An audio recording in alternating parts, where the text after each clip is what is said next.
Hello everyone, welcome to my podcast, Minecraft Peace. I'm your host, Katarina, and this is Nigel Linacre, my guest today. It's my great pleasure to have him. I'd like to introduce Nigel briefly first.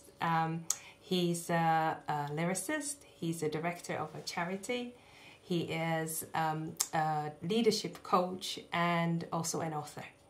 And we meet today to talk about the grief opera. It's something very special to Nigel. And this conversation is going to take us into territories that many people maybe rather avoid, would run away from. It's going to be a very kind of sensitive topic conversation, and it comes with a trigger warning. It's really good to have you, Nigel. Welcome. Pleasure to be here.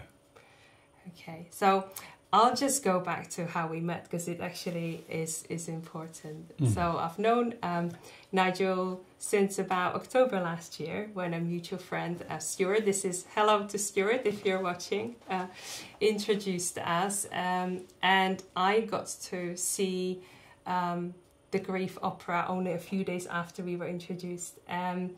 It was an incredible experience, and this is one of the reasons why we're doing this podcast, why we're recording this conversation.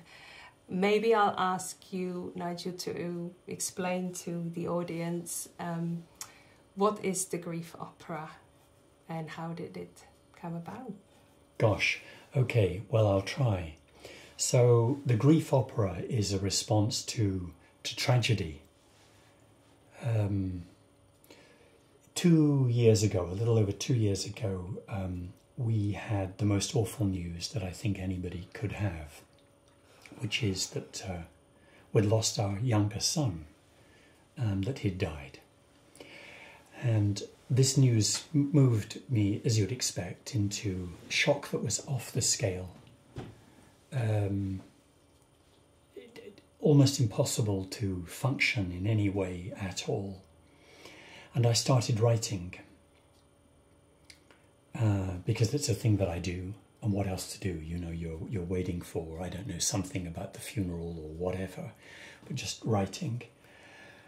And I kept writing, and then the words, the grief opera, came into my mind. It just like arrived, and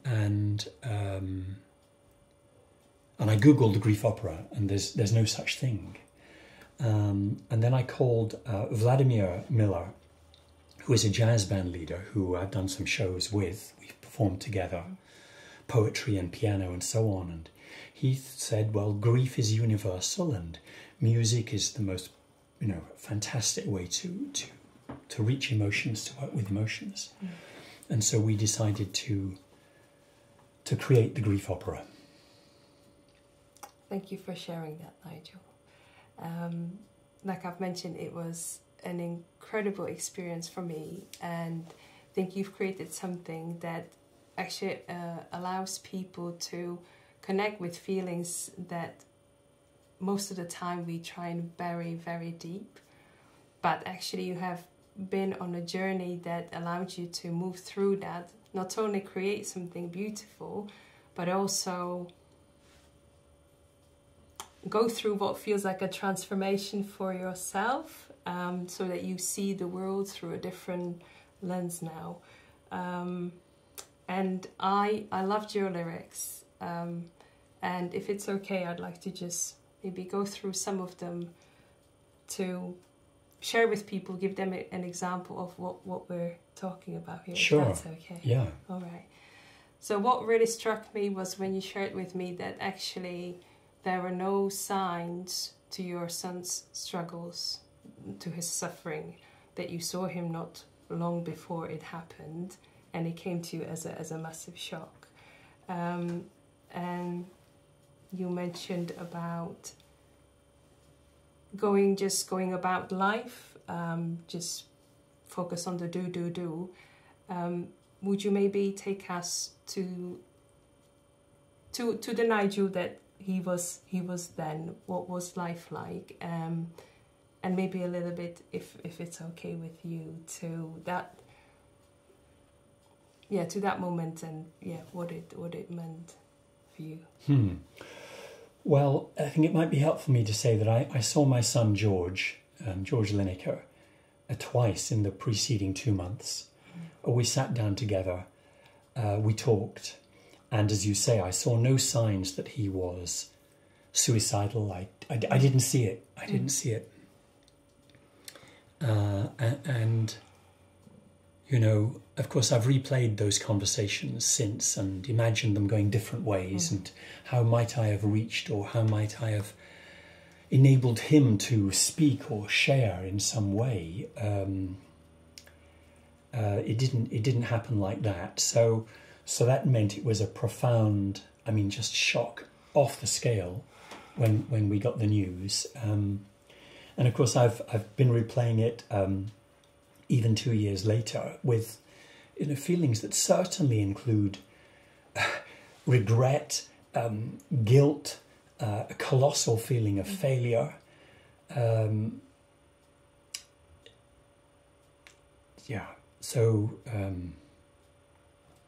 Very, very difficult. Thank you, Nigel. I just realised I haven't shared with people that this is the first time that Nigel is actually talking about this experience. So he's put the beautiful piece of art, music together with Vladimir and the band, but you haven't actually talked about it in an interview or any such format. So a little late, but thank you so much for being so brave and courageous to do this. And we'll talk about something that you will share with the world in relation to the grief opera later, that everyone will be able to get the experience, because you'll be releasing a CD, but or it's something else these days as well. But we'll come to that. So thank you so much for sharing this very tender moment with us. I really appreciate it. Thank you. Okay, so I'll just move to other parts of the lyrics that really struck with me. And one was when you were at one of the lowest points in the grieving process, you felt you completely lost touch. You cannot reach out to your son. Can we mention his name? George. To George. And when I was at the performance, it took place in a beautiful church here in Chippenham, in a church called St. Andrew's. And in the moment that you sang those lyrics, I heard a church bell go, and I just had this feeling he is still with us. He was present. And actually, when I was preparing for this podcast, I took the program from the grief opera, and it says Nigel Linacre, Vladimir Miller, with George Linacre present, and all I read was with George Linacre present, as in here with us, present here with us. And I wonder whether maybe if it's okay to go there, whether you would share how your relationship with George has kind of transformed into something else now. Is that okay? Yeah, sure. So I think first of all, it's remarkable that you're showing me that, because I haven't noticed it, even though I prepared it. I thought it was saying that Vladimir and I, with George Linacre, because his music is there, absolutely. present the grief opera. I know. We can read it both ways. See, it also reads as with George Linacre present. So George was a beautiful boy and man, a fantastic person, always kind, always thoughtful. He never criticised anybody. He was never sarcastic about it. How many people in the world can you say that about? And he was a musician. He was a bass musician in the progressive rock band Eschar, E-S-C-H-A-R, and they performed in Britain and occasionally Germany. Very, very good. And you can find them on YouTube. They're tremendous. And George and I had a nice, friendly, cordial relationship, so far as I could tell. But George was quite shy, was how I interpreted how he was being. He was shy, except when he was on stage. Even then, he actually found it difficult, we now know. So very, very introvert, but close. We would hug a lot. Well, I would hug him, and he would kind of hug back. He would put up with the dad hugs, right? So George died, and then I started writing, as I said, and then the idea of the grief opera. And Vladimir had this idea that he could start writing the music by referring to and bringing in some of George's rhythms, right, from some of his tracks from the Nova album. And he did this. So George is in there in the creation of the grief opera, right? So he's there, which is why it's Nigel and Vladimir with George, as from a compositional point of view. Then I think the other thing is, so since George has died, I've thought about George more. I mean, I've thought about George every day and intensely since he's died in the 2 years since. And I felt him, or imagined, if you like, his presence, depending on how you see these things. And I've had some conversations with Vladimir in reality or in my imagination. I've had some conversations with George. I've also had conversations with Vladimir, well, quite a few about the music, but which is beautiful. But I've talked with George. I've written the conversations, and a short part of the conversations with George are in the grief opera too. And I really enjoyed those. Yeah. But they were also hard to listen to at the same time. Yeah. Sure, and they were voiced by George's brother, my son Tom Linacre. His voice is closest to George's, so they're just brought to the audience in that way. And you know, I was trying to understand with George. I was trying to speak with him, trying to connect with him, trying to get what had happened, and then to convey that, to share that. Are you doing that now? So, because you're on a bit of a mission right now to, help others to prevent this from happening to other families and other young people. I think you shared with me a statistic that suicide is the top. Is it the top reason for? It's the most common cause of death amongst younger male adults. I think it's between 25 and 40 something like that. Okay, thank you for sharing that. So the grief opera has been a great outlet for you, the writing, to help you process, the unbearable emotions that you had to go through. But I think there was something else happening at the same time in terms of how you helped yourself, and I have a feeling that you found other ways to feel better, find solace. And the word meditation comes to me because one of the things we have in common with Nigel is we both meditate, and I wonder whether you'd share a little bit about that, what it brings you, how it found you, and how it helps you. Yes, well, I want to comment to start with on the writing of the grief opera and how it might help. I had absolutely no interest in helping myself. Okay. I had no interest in living. I had no wish to live. I had no wish to die. No wish for anything at all. Right. So I didn't want anything. Why was I writing? Well, I was just writing. I mean, you've got to do something with the time, right? Just got to do something, and there it is. And it's so the practice of journaling, if you like, the practice of unpacking. How do I know what I think until I hear what I say or see what I write, right? So that's a practice, fair enough. As Vladimir and I worked on the grief opera, our hope was that it would do some good. So my need, following George's death, my wish is, I had one wish, and that is for George to be back, right? I want George back. I want George living again. That's it. There's no other deal that I'm interested in. That's it, right? I want George back.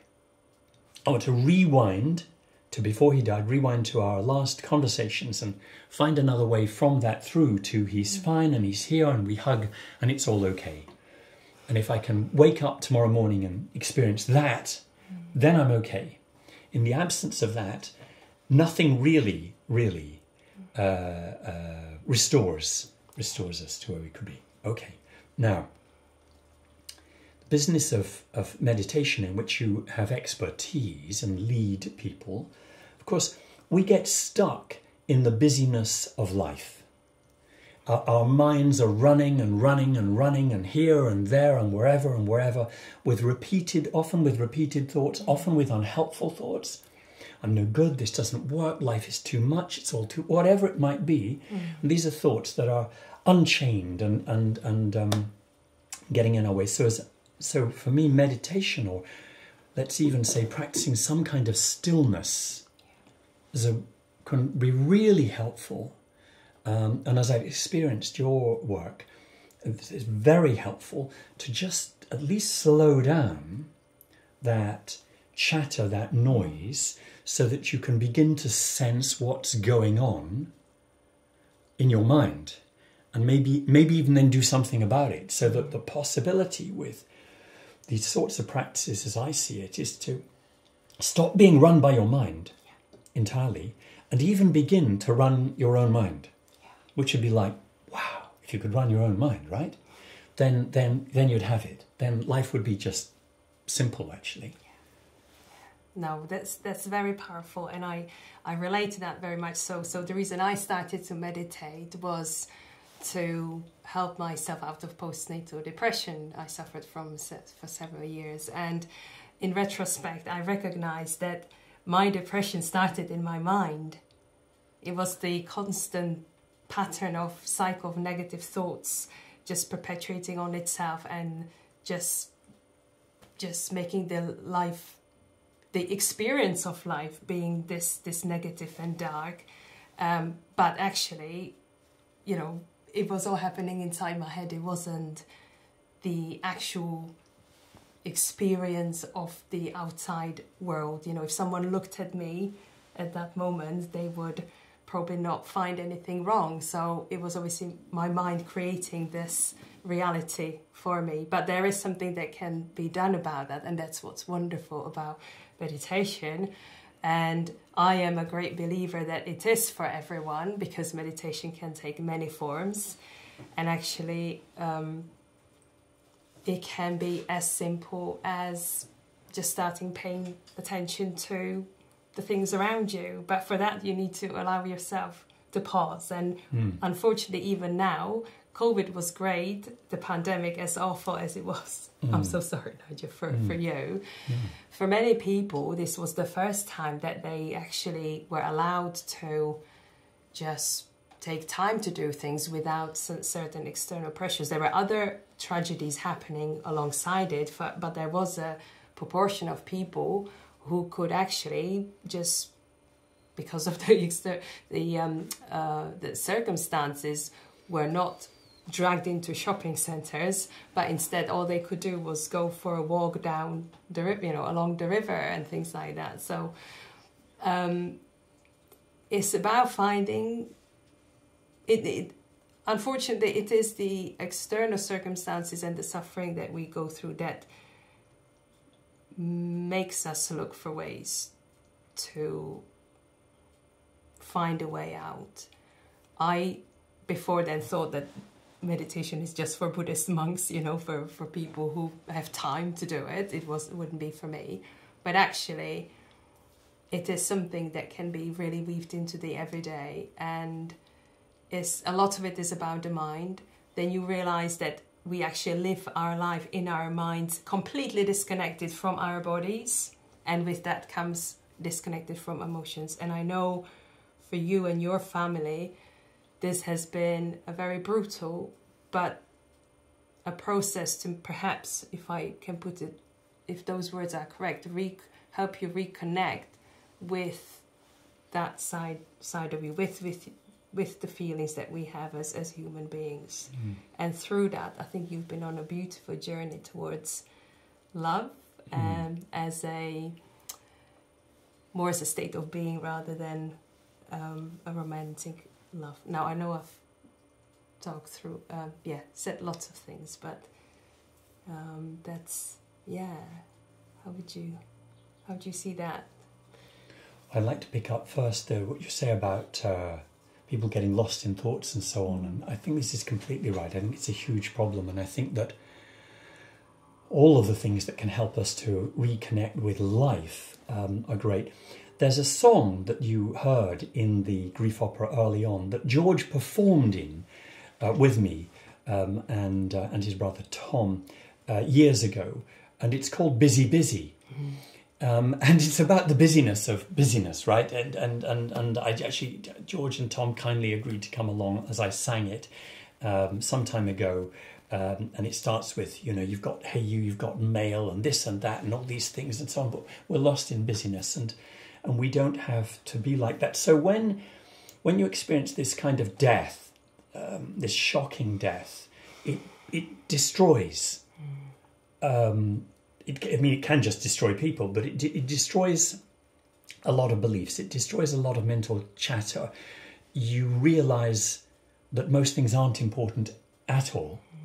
I mean, maybe you kind of knew at some level, right? But it's a reorientation.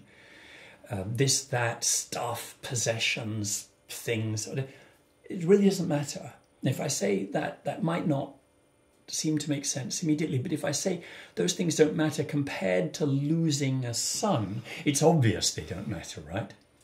But we lose track, we can easily lose track of the big stuff in life, really lose track and just get lost in, consumption, possessions, daily routines, stresses, mental chatter. So I've found, and the grief opera has a subtitle, Love Goes On, as you know, that love is here all the time. Right? Love is love, right? Love exists, love is love. It doesn't need us, it just exists. It's present all the time. It's available all the time. And it will surface when we get ourselves out of the way. Mm-hmm. It will just surface. So I've heard meditation teachers say, you get the other stuff out the way, and naturally there's a sort of, a rising of space and bliss and openness. So I believe love is here. Love is here all the time. And there's a verse you said you might quote from here and there in the grief opera. There's a verse that is about love, which comes near the end, and which How about you read it to us? Is that all right? I don't need to read it. I wrote it, and I don't know everything that I wrote. Right? There's a lot of content in there, but so this is from the poem Love Knows Love, and it's a 4-line poem, and I'll just try and bring it.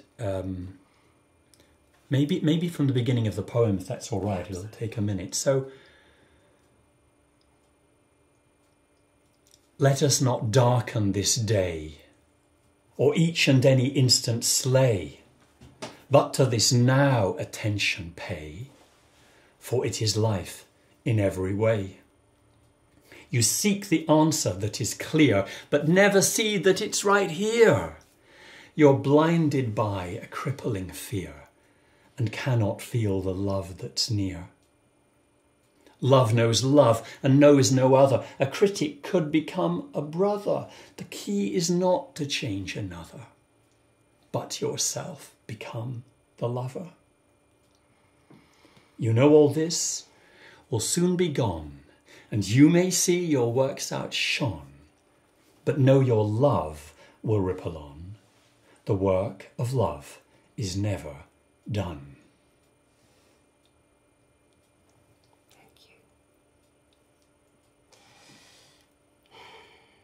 So how has your relationship with life changed? I know you touched upon it already in terms of the meaningless of lots of the stuff we usually chase after.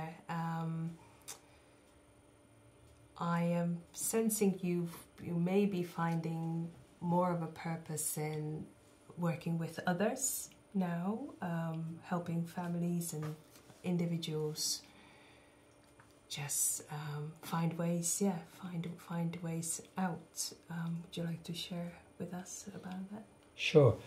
I think first of all, the big change, well, a big change for me, is that I'm able to be with people who are in pain.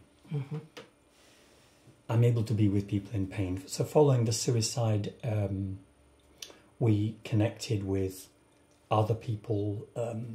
Our former next door neighbour had lost his son to suicide only 11 days before George died. Another leader of Well Boring, the water charity that I direct, lost his son to suicide years ago, and I didn't even know. And we've met others. So we've met with, I've been with and am with from time to time people in great pain.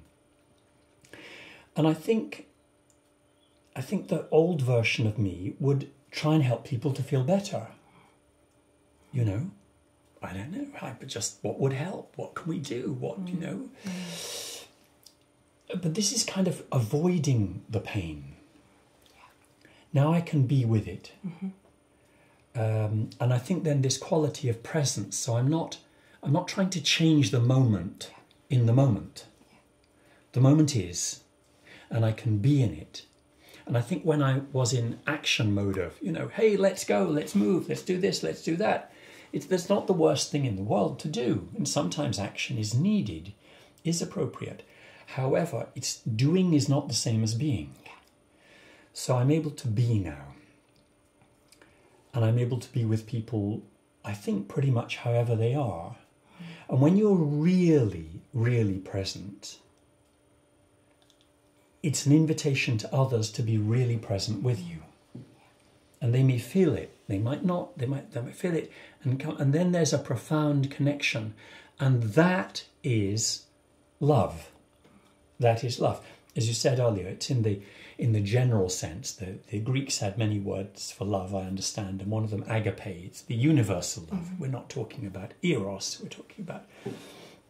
And love is not... this love that I now encounter is not for anyone or anything, or from anyone or anything. It just is. So this I don't want to call it ability, just this reality of experiencing love from moment to moment in this profound presence. I think that's the key to, that's the doorway to a more profound view of life and way of being. Yes, when that's going on, you don't need to act. You don't need, in fact, you can't act. Because if you're acting like, hey, you're not there anymore, it's gone. But you're able to be, I'm able to be more real, less pretending, less managing moments, less, I would even say, manipulation to get a result, or, how do I make this work? Less of that and more just, here we are. And this in itself is profoundly changing. So love goes on, and in losing a son, there's this extraordinary doorway to love that just opens after the most awful shock and virtually unbearable pain. So it's not a path I would advocate to anybody at all, or wish for. I mean, not advocate. That's silly, but. Not wish, never, not really. However, there is this beautiful, I'll call it a golden lining, that transforms everything. I really love that. It's what I sense from you, just the experience of being with you in a space.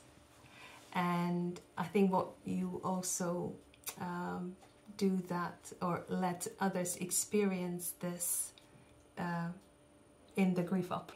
From my experience, the grief opera allows people to really connect with, sometimes the awfully painful feelings that we want to run away from, that we want to bury under. And the I'd like to share a piece from, or share some of the lyrics from the piece, if that's okay. And this one is called Waltz with George. Okay, here we go. How are you? I'm okay. You are gone from me. I didn't want to be, and yet you are here. As close as can be, I love you so much. This is love. My heart is heavy. Lighten up. This feels too hard. You are strong. It hurts. I know. I want you back, George. What would you say? Life isn't as hard as it seems. You have it. But right now it is so hard.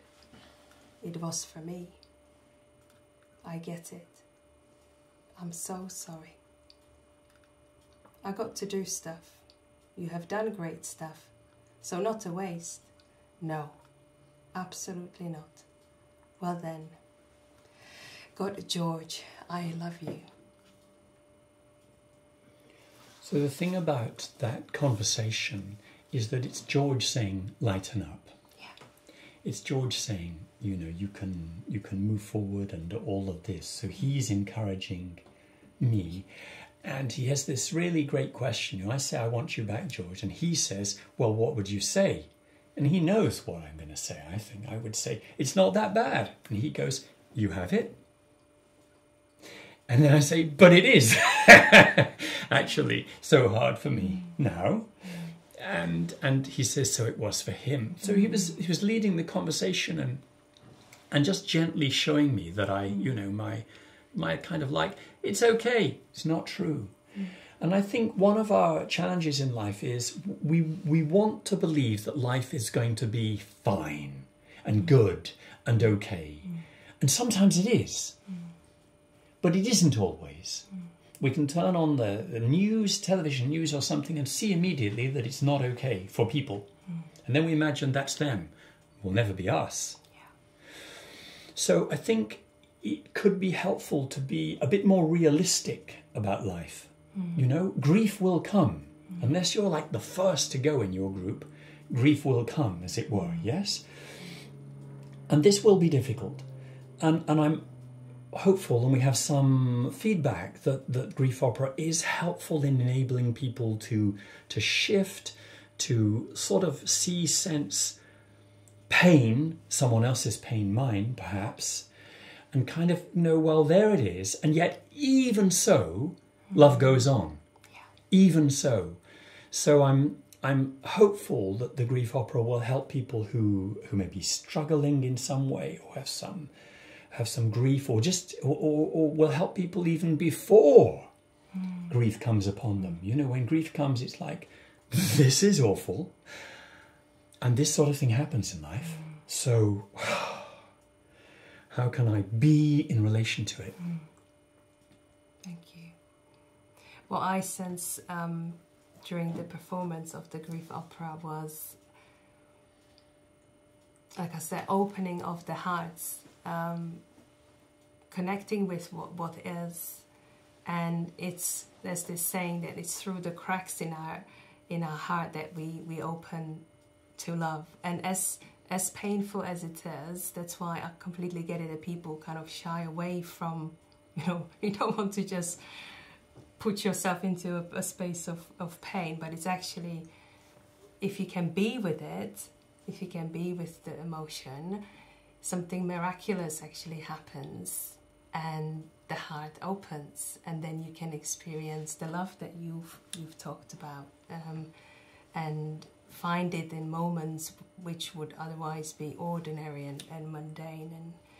And I think that's what I took away from it, and just sensing the audience. I think that's, you know, if even if it was just to plant a seed to a little opening in the heart, then that would be amazing. And I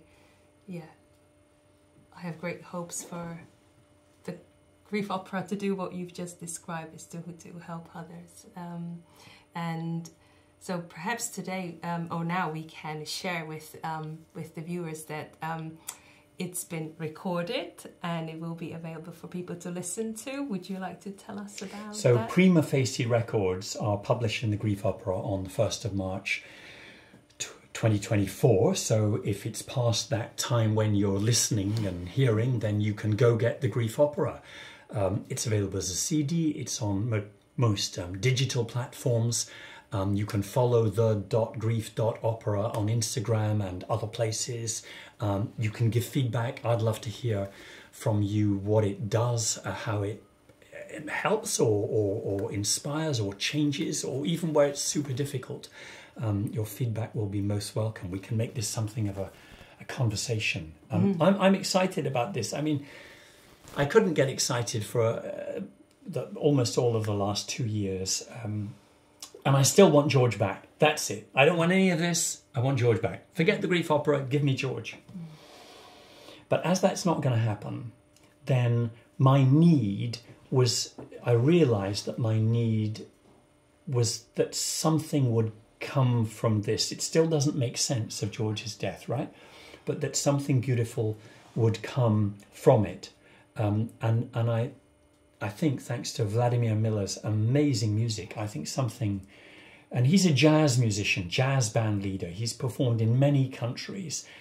He's an extraordinary composer, bringing world influences, traditional orchestral, modern jazz. So it really acts as a counterpoint to the words, and it makes them alive. And also every performance he does is a little bit different when he's doing solos on the piano, because this is how he is. And I think it makes it bearable, more than bearable. I think it really is. It's been transformatory. So I hope it will be for everyone who gets to hear it and see it. We're planning about 10 shows mostly in the second half of 2024, different cities in the UK. So check out the dates, and I look forward to seeing you if you can get along. Wonderful. I think just one last question or a comment that to maybe touch upon before we wrap up is talking to the parents and talking to parents, even if you like preventatively, is that because at the beginning we did say that you saw no signs in George that he was suffering. Is there anything that you would want to share with parents about this from your experience? Well, life is precious, really precious. And we don't know how long anyone has. And we don't know what's going on with another human being.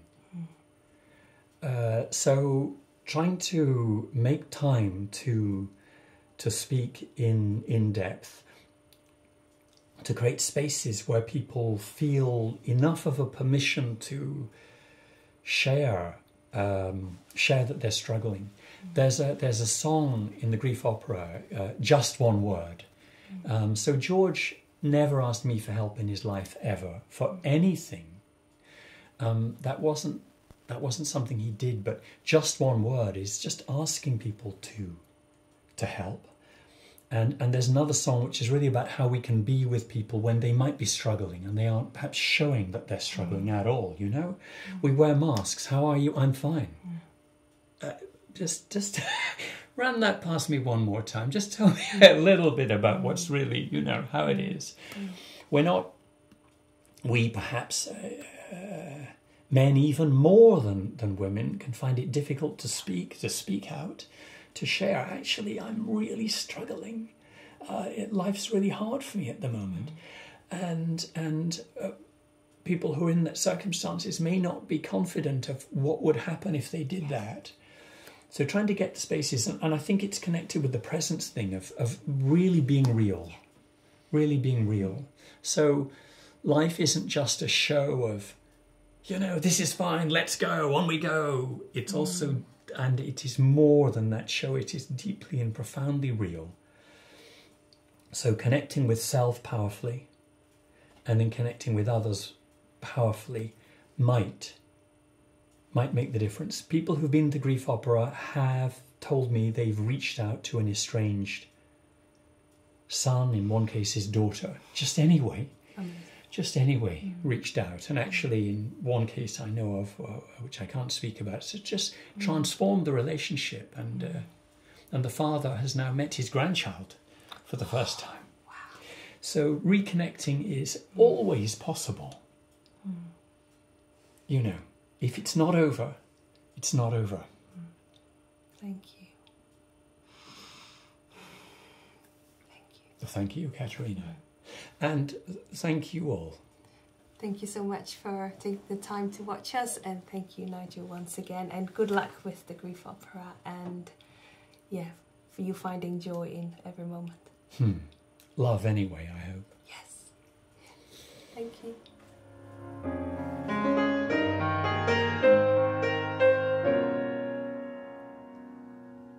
Never ever heard you criticize, show off or make yourself sound wise. Never ever heard